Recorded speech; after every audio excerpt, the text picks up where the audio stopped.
বাংলাদেশের একটি গণমাধ্যম ভারতে অবস্থানরত আওয়ামী লীগের নেত্রী শেখ হাসিনা দেশে ফিরছেন, ডেফিনিটলি দেশে ফিরছেন এবং দেশে ফিরে তিনি বিচারের মুখোমুখি হবেন এটা নিশ্চিত করেছে।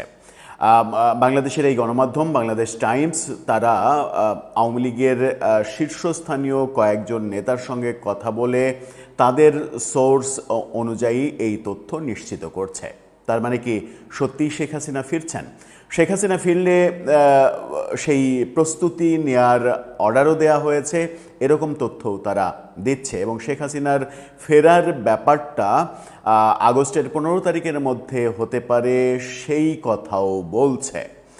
ভারতে দিল্লিতে যখন শেখ হাসিনা অবস্থান করছেন, গত কয়েকদিন ধরেই শেখ হাসিনা ফিরছেন, 6 মাসের মধ্যে ফিরছেন, এই বছরেই ফিরছেন।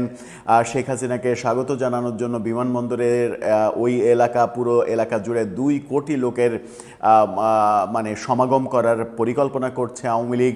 এরকম নানা তথ্য ছড়িয়ে পড়তে দেখেছি আমরা, কিন্তু সেই তথ্যগুলোর শেখ হাসিনার একটা অডিও আলাপ ছাড়া সেই তথ্যগুলোর পেছনে কোনো অথেন্টিক আলাপ আমরা পাইনি। ভারতীয় একটা সাংবাদিক গত রাতে দেখলাম যে একটা বক্তব্য দিচ্ছেন, তিনি বলছেন যে রিসেন্টলি অজিত দোভালের সঙ্গে শেখ হাসিনার বৈঠক হয়েছে। অনেক কথাই হচ্ছে, চলুন একটু ডেফিনিটলি জানার চেষ্টা করি বাংলাদেশ টাইমস কি বলছে শেখ হাসিনার ফেরা নিয়ে এবং কেন তিনি ফিরতে চাইছেন, ফেরার পরে তিনি কি করবেন, ফেরার পরে বাংলাদেশের অবস্থাই বা কি হবে। বলছিলাম এবার ডেফিনিটলি দাবি করা হয়েছে শেখ হাসিনা ফিরছেন এবং এবছরেই ফিরছেন, সেটা 15 আগস্টের মধ্যেই হতে পারে। বাংলাদেশ টাইমস যে তথ্য নিশ্চিত করছে তাতে এই কথাও বলা হয়েছে যে মানে কিছুদিনের মধ্যে শেখ হাসিনা বাংলাদেশি দূতাবাসে, দিল্লি বাংলাদেশ দূতাবাসে ট্রাভেল পাস চেয়ে আবেদনও করতে পারেন। এরকম একটা পর্যায়েও চলে গেছে শেখ হাসিনার ফেরার ডেফিনেট খবরটা। বাংলাদেশ টাইমস তাদের শিরোনামে বলছে, শিরোনামটা দেখে নিন, সেখানে বলা হচ্ছে যে দেশে ফিরে বিচারের মুখোমুখি হতে চান হাসিনা। মৃত্যুদণ্ডের আদেশ মাথায় রেখেই তিনি দেশে ফিরতে চান, দেশে ফিরে বিচারের মুখোমুখি হতে চান। সম্প্রতি অনলাইন প্ল্যাটফর্মে যে কথাবার্তা হয়েছে, তার যে অডিও বার্তা শোনা গেছে, সেই ঘটনার পরিপ্রেক্ষিতে আওয়ামী লীগের একাধিক নেতা টাইমস অফ বাংলাদেশকে এই তথ্য নিশ্চিত করেছে বলে তারা দাবি করছে। দলীয় প্রধানের দেশে ফেরা উপলক্ষে নেতাকর্মীদের প্রস্তুতি গ্রহণের জন্যও বলা হয়েছে, আওয়ামী লীগের কয়েকজন নেতা সেটা জানিয়েছেন। টাইমস অফ বাংলাদেশ যেটা বলছে সেটা হচ্ছে যে তারা জাহাঙ্গীর কবির নানক, বাহাউদ্দিন নাসিম তাদের সঙ্গে কথা বলেছে এবং ইউরোপীয় আওয়ামী লীগের একজন বড় নেতার সঙ্গে তারা কথা বলেছে, যিনি শেখ হাসিনার সঙ্গে সম্প্রতি বৈঠক করেছেন এবং সেই বৈঠকেই সিদ্ধান্ত ফাইনাল হয়েছে যে শেখ হাসিনা ফিরছেন।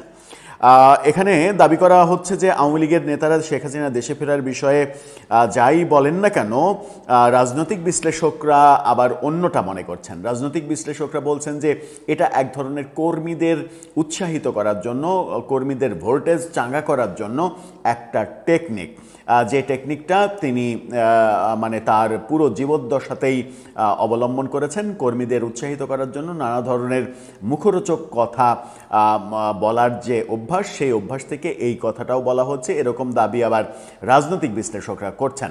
অর্থাৎ শেখ হাসিনা যে সত্যিই ফিরছেন, ফিরে বিচারের মুখোমুখি হবেন, এটা বিশ্লেষকদের অনেকেই বিশ্বাস করতে চাইছেন না। আওয়ামী লীগের যুগ্ম সাধারণ সম্পাদক আফম বাহাউদ্দিন নাসিম তিনি টাইমস অফ বাংলাদেশকে বলেছেন, শেখ হাসিনা দ্রুত সময়ে ফিরতে চান, সেজন্য যেসব প্রক্রিয়া গ্রহণ করা দরকার তা আমরা করছি। তিনি যেভাবে ভারতে গিয়েছেন সেভাবেই বীর দর্পে বাংলাদেশে ফিরবেন। অর্থাৎ ভারতে যে বিশেষ বিমানে গিয়েছেন, সেরকম বিশেষ বিমানে বীর দর্পে তিনি ফিরবেন। কোনো মানে বাণিজ্যিক বিমানের একটা সিটে বসে তিনি আসবেন না, এরকমটাই তার মনোভাব। এ ধরনের বক্তব্যের আসলে বাস্তবতা আছে কিনা, নাকি কর্মীদের চাঙ্গা করার কৌশল, এমন প্রশ্নের জবাবে বাহাউদ্দিন নাসিম বলেছেন, একটু অপেক্ষা করেন। শেখ হাসিনার দেশে ফেরা উপলক্ষে বিপুল জনসমাগমের প্রস্তুতি নেওয়া হচ্ছে। যে কথা বলছিলাম যে ছড়িয়ে পড়েছে, বিমানবন্দর এলাকায় 2 কোটি জনগণের সমাবেশ করা হবে শেখ হাসিনাকে স্বাগত জানানোর জন্য।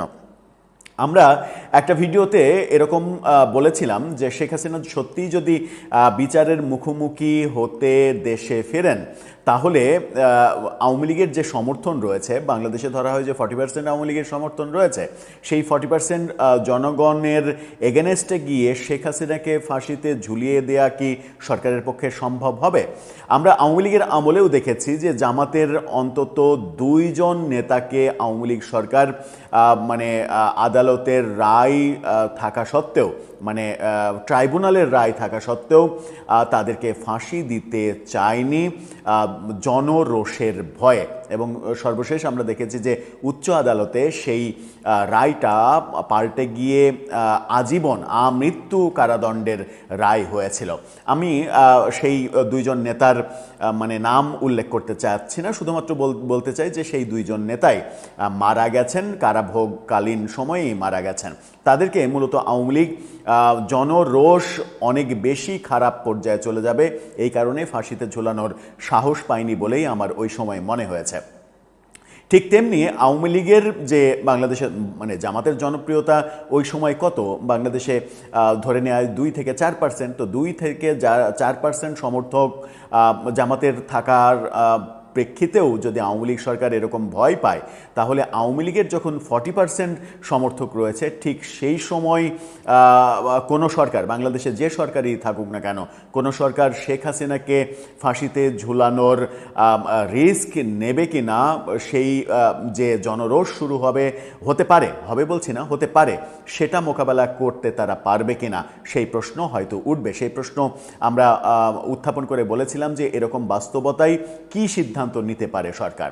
আবার এই রিপোর্টে বলা হচ্ছে যে শেখ হাসিনার যেটা ভাষ্য, তার বয়স অনেক হয়ে গেছে, তার বয়স এখন 79+, অনেক হয়ে গেছে এবং তার ধারণা যে খুব বেশি হলে আর কয়েক বছর তিনি বাঁচবেন। তো স্বাভাবিকভাবেই যদি আর মাত্র কয়েক বছর বাঁচার ব্যাপার থাকে, তাহলে মানে মৃত্যুদণ্ডকে ভয় তিনি কেন পাবেন? তিনি দেশে ফিরে আইনের মুখোমুখি হয়ে যদি তার মৃত্যুদণ্ডও হয়, তবুও তিনি দলের কাছে হিরো হয়ে যাবেন। দলের কাছে হিরো হয়ে যাওয়া এবং দলের অবস্থান ভালো হয়ে যাওয়া, এটার স্বার্থেই তিনি এটা করবেন। কিন্তু আমার কেন যেন মনে হয় যে এই ব্যাপারগুলো শেখ হাসিনা সত্যিই এসে এরকম একটা বিপজ্জনক পরিস্থিতি ফেস করবেন, এটা কতটা বাস্তবসম্মত সেটা আমার কাছে একটু কনফিউজিং মনে হয়। গত 2 দিনে ভারতীয় কিছু সাংবাদিকের বিভিন্ন বক্তব্য লক্ষ্য করছিলাম। তারা দাবি করছে অজিত দোভালের সঙ্গে শেখ হাসিনার কথাবার্তা হয়েছে, সেখানে উত্তপ্ত বাক্য বিনিময় হয়েছে। তারা দাবি করছে যে ভারত মানে শেখ হাসিনাকে এই মানে 16ই ডিসেম্বরের মধ্যেই বাংলাদেশে ফেরানোর ব্যাপারে পেছনে পেছনে কাজ করছে, অনেক দূর তারা এগিয়ে গেছে, এরকম নানা দাবি করছে। কিন্তু এখানে যখন টাইমস অফ বাংলাদেশ এই তথ্য দিচ্ছে যে ডেফিনেটলি শেখ হাসিনা ফিরছেন এবং তার আনুষঙ্গিক খবরগুলো দিলাম, সেখানে আরেকটা তথ্য জানিয়ে রাখি, সেটা হচ্ছে যে জাহাঙ্গীর কবির নানককে দায়িত্ব দেওয়া হয়েছে। এই খবরেই দাবি করা হয়েছে জাহাঙ্গীর কবির নানককে দায়িত্ব দেওয়া হয়েছে শেখ হাসিনা ফিরলে তাকে যে মানে গ্রহণ করা কিংবা মানে আনঅফিসিয়ালি সম্বর্ধনা দেয়া, ফিরলে তো তাকে বিমানবন্দর থেকেই গ্রেপ্তার করা হবে। তো তারপরেও তার ফেরা উপলক্ষে ব্যাপক জনসমাগম করা, এই দায়িত্ব জাহাঙ্গীর কবির নানককে দেওয়া হয়েছে এবং নানক সারা দেশে নেতাকর্মীদের সঙ্গে যোগাযোগ করছেন, সেই কথাও এখানে বলা হয়েছে। এখন শেখ হাসিনাকে ফেরানোর মানে শেখ হাসিনা ফেরার যে কথা এখানে বলা হচ্ছে, আমার কেন যেন এর পেছনে আরেকটা ভাবনা মাথায় আসে। সেটা হচ্ছে যে ব্যাপারটা কি এরকম হতে পারে যে বিএনপি সরকারের প্রস্তাবনায় ভারত সরকার কনভিন্সড হয়ে গেছেন এবং ভারত চাইছে শেখ হাসিনা আর ভারতে না থাকুক, দেশে ফিরে যাক, এবং ভারত সরকারই শেখ হাসিনাকে বাংলাদেশ সরকারের হাতে তুলে দিতে চায় যেন বাংলাদেশ সরকার তাকে বিচারের মুখোমুখি করতে পারে। এরকম একটা বড় সিদ্ধান্তের দিকে কি ইন্ডিয়া চলে যেতে পারে কিংবা চলে গিয়েছে? বাংলাদেশ টাইমসের এই খবর, এই নিউজ মানে এই বর্ণনা পড়ে বোঝার চেষ্টা করার পরে আমার মনে হয়েছে যে এরকম কিছুও যদি পেছনে ঘটে থাকে, তাহলেও অবাক হওয়ার কিছু থাকবে না যদি এই খবরটা, শেখ হাসিনার ডেফিনেটলি ফেরার সিদ্ধান্ত, এই খবরটা সত্য হয়। আমার মনে হয় না যে নিজের ইচ্ছায় তিনি নিজের জীবনকে বিপন্ন করতে বাংলাদেশে ফেরার সিদ্ধান্ত নেওয়াটা তার পক্ষে এতটা সহজ হওয়ার কথা। তারপরেও তিনি যেহেতু তিনি যার কন্যা, তার ব্যক্তিগত জীবন নিয়ে বহু সমালোচনা আছে, বহু অভিযোগ আছে তার বিরুদ্ধে, কিন্তু তিনি যার কন্যা বঙ্গবন্ধু, সেই বঙ্গবন্ধু কখনো জেল জুলুমের ভয় করেননি। তার জীবনে ৪,৫০০ দিন, তারও বেশি, ৪,৬০০ দিনের বেশি তিনি কারাগারে পাঠিয়েছেন। নিজের জীবনের ১৪ বছরের বেশি সময় কারাগারে কাটিয়েছেন। সুতরাং তার কন্যা একটু সাহসী হবেন, এতে অবাক হওয়ার কিছু থাকার কথা নয়। আমি নিশ্চিত নই কি হতে যাচ্ছে। দর্শক, আপনি কি নিশ্চিত কি হতে যাচ্ছে? শেখ হাসিনা ফিরলে সেই পরিস্থিতি কোন দিকে যাবে? সেই পরিস্থিতি নিয়ন্ত্রণ করতে কি সরকার পারবে? আপনার মতামত জানিয়ে লিখতে পারেন আমাদের কমেন্ট বক্সে।